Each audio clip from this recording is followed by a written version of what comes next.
नमस्कार, मैं हूँ आपका दोस्त विजय विद्रोही। आप मुझसे जुड़ चुके हैं, इसके लिए आप सबका तहे दिल से शुक्रिया। अगले 8-10 मिनट में आपसे जुड़े रहने की कोशिश करूँगा।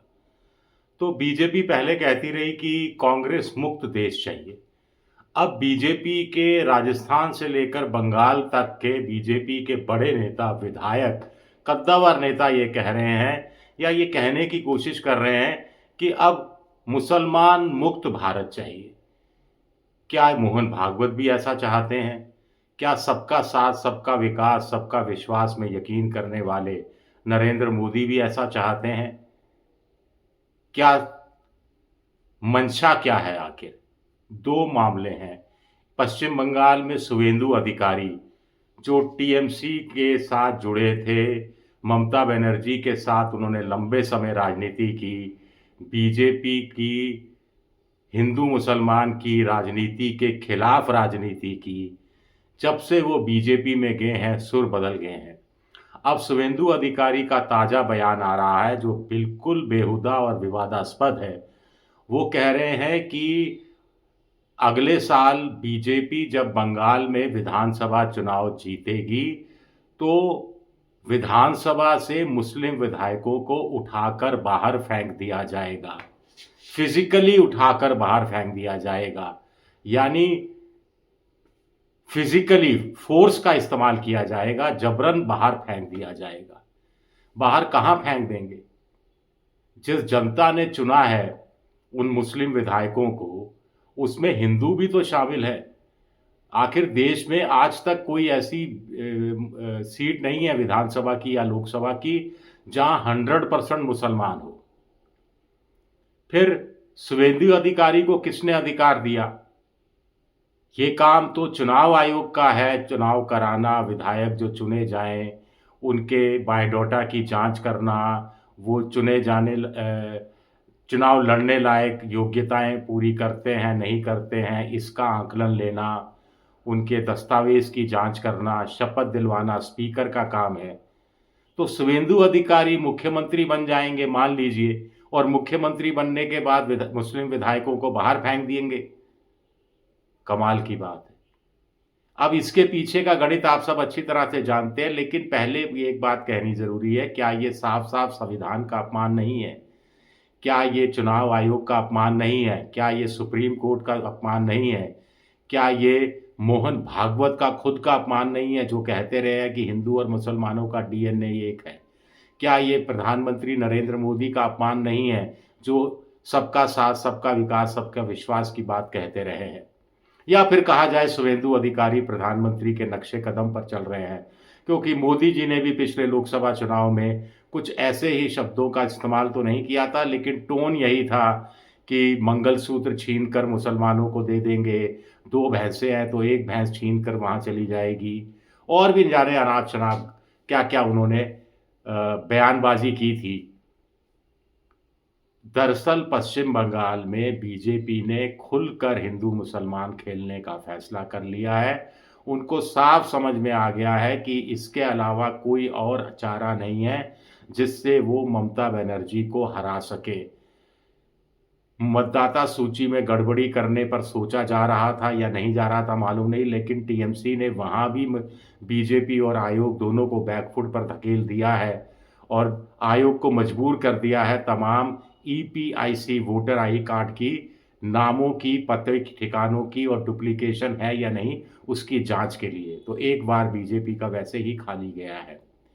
30-32% मुसलमान हैं। इस बात में कोई शक नहीं है कि ममता बनर्जी तुष्टीकरण करती रही हैं, लेकिन मेरा कहना है कि अगर अल्पसंख्यकों का तुष्टीकरण करना गलत है तो फिर बहुसंख्यकों का तुष्टीकरण करना सही कैसे हो सकता है? दूसरा, जयपुर से पत्रकार, मशहूर पत्रकार रहे गोपाल शर्मा विधानसभा में पहली बार पहुंचते हैं और कांग्रेस के एक रफ़ीक खान नाम के मुस्लिम विधायक जो बहुत सीनियर हैं उनको पाकिस्तानी पाकिस्तानी कहकर सदन के अंदर छेड़ते हैं। रफ़ीक खान रो पड़ते हैं, कहते हैं 2 दिन से नींद नहीं आई। तो गोपाल शर्मा को किसने हक दिया? दोनों ही चीज़ों में खास बात है कि दोनों इंसिडेंट हुए, दोनों जगह बीजेपी के बड़े नेताओं ने कहा कि साहब ये तो हम इनके बयान से सहमत नहीं हैं, ये इनके व्यक्तिगत बयान है। क्या व्यक्तिगत बयान देकर क्या ऐसे बदजुबान नेताओं को आप बरी कर सकते हैं? क्या उनके खिलाफ कोई एक्शन नहीं होना चाहिए? कोई कारण बताओ नोटिस जारी नहीं होना चाहिए? सबसे बड़ी बात है कि गोपाल शर्मा कह सकते हैं कि साहब मैंने कोई गलत तो कहा नहीं। सुप्रीम कोर्ट तक ने हाल ही में एक फैसले में कहा है कि किसी को मियाँ तियाँ पाकिस्तानी कहना नैतिक नहीं है, अच्छा नहीं है, मर्यादा के हिसाब से नहीं है, ऐसा कहने से बचना चाहिए। लेकिन कह भी दिया तो कोई बात नहीं, ये गुनाह नहीं है, ये कोई क्राइम नहीं है।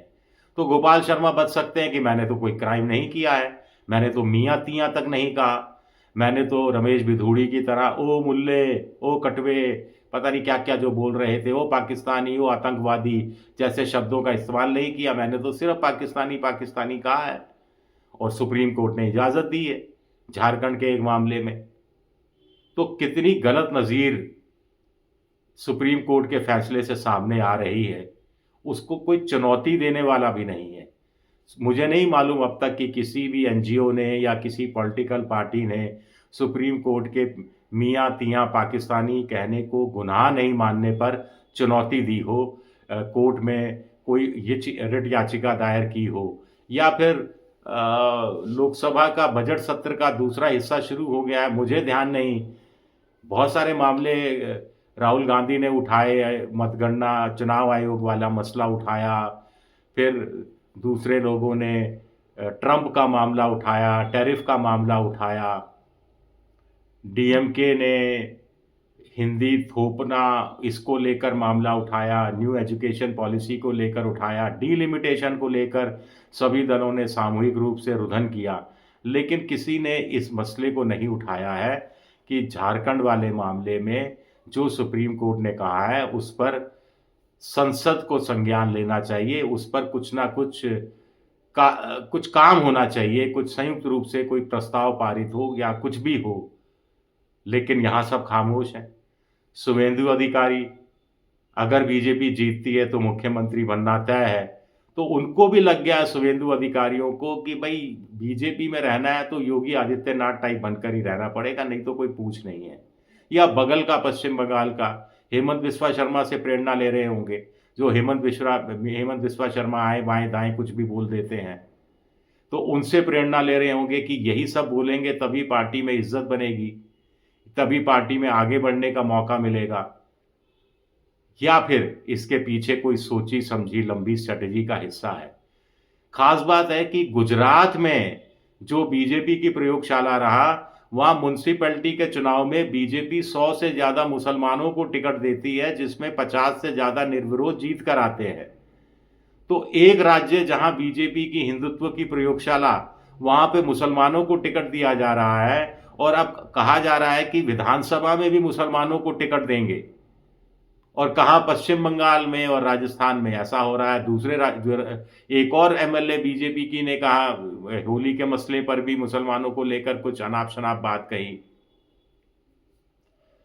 चलिए, शुक्रिया मेरा ये वीडियो देखने के लिए। पसंद आए तो लाइक कीजिए, सब्सक्राइब कीजिए, शेयर कीजिए। आप मेंबरशिप में भी जा सकते हैं और मेरी आर्थिक मदद की भी कोशिश कर सकते हैं। शुक्रिया आप सबका। होली आप सबको बहुत बहुत मुबारक हो।